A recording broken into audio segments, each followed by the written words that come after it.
Through my last 2 semesters in placement, I've developed my knowledge, skills, attitude, and values deeper than I ever thought possible.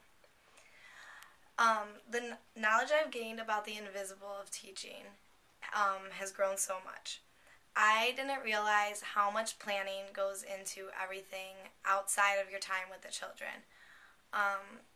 Just planning small lessons to fit into your bigger L and making sure you meet all those goals and including children's interests and even like setting up materials for your lessons. For instance, with my clothing project, I did a mystery box and each child stuck their hand in and guessed which type of material it was. Well, I had to make the box and bring it in, and even though that's 10 to 15 minutes, you're doing that for a lot of things every day, and there's a lot of planning. Even little stuff I realize when we come to the circle carpet, I plan where each kid is going to sit for an activity because I know certain kids work better next to other kids.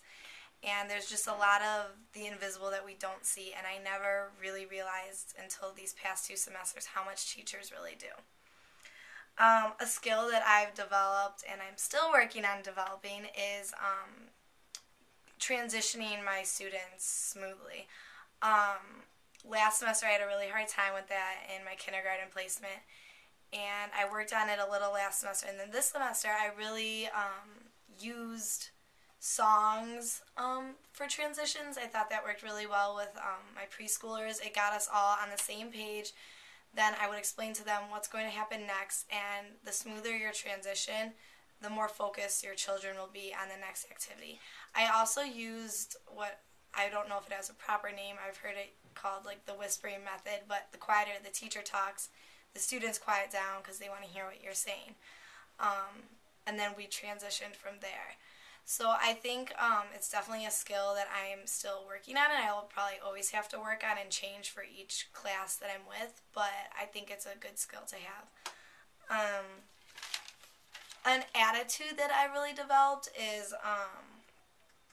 I've really appreciated having a positive attitude in the classroom. I have noticed certain teachers in my placement come in with a negative attitude, and it not only rubs off on the other teachers in the classroom or in the school, but it also takes away from the lessons and the students learning because you're not concentrated on what you need to be doing with the kids for your lesson or for their needs. I think that the time spent talking to other teachers shouldn't be about the negatives. It should be more about the things you can control, like lesson planning and maybe how to help out certain students when they need it.